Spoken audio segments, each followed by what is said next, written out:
నమస్తే, నేను రాజేశ్వరి. ఇది అంజూర ఆకులు ఇంత పెద్దగా ఉన్నాయి చూడండి. అయితే మనం దేవుడికి ప్రసాదం తీసుకెళ్తాం కదా, ఇట్లా ఆకులు ఒక 2-3 అంటే ప్రసాదాన్ని బట్టి తీసుకెళ్తే మనము పేపర్ ప్లేట్స్ అట్లా కాకుండా ఈ ఆకులనే ప్రసాదం పెట్టచ్చు భక్తులకి. దేవుడికి నైవేద్యం సమర్పించినాక మనము ఇవి ఆకులలో ప్రసాదము భక్తులకి ఇవ్వచ్చు. ఈ ఐడియా బాగుంది కదండి. నేను చూడండి, నిజంగా కూడా చాలా పెద్దగా ఉంది. చూడండి ఎంత పెద్దగా ఉంది చూడండి. ఇంకో ఎంత పెద్దగా ఉంది కదా. ఇంట్లో ప్రసాదం ఇస్తే మనకు కూడా పేపర్ ప్లేట్స్ అనేవి తప్పుతాయి. ఇట్లాంటి ఆకులలో తీసుకెళ్ళి మంచిగా కడిగేసి, శుభ్రంగా కడిగేసి తీసుకుపోయి భక్తులకి మనం ప్రసాదం పంచవచ్చు.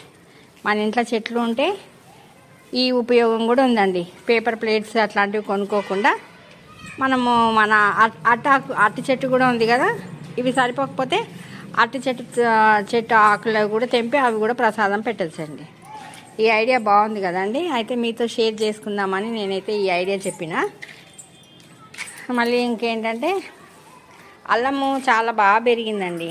అల్లము మొత్తం మంచిగా పెరిగింది. ఇది మొత్తం పండు అయిపోతే మనకి లోపట అల్లం అన్నది తయారైనట్టు.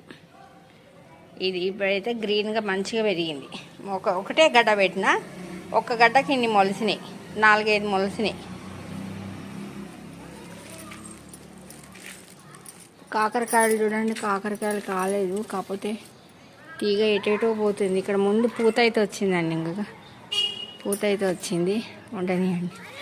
అక్కడి నుంచి ఇట్లా వచ్చింది, ఇక్కడికి వచ్చింది, ఒక పైకి పోతుంది.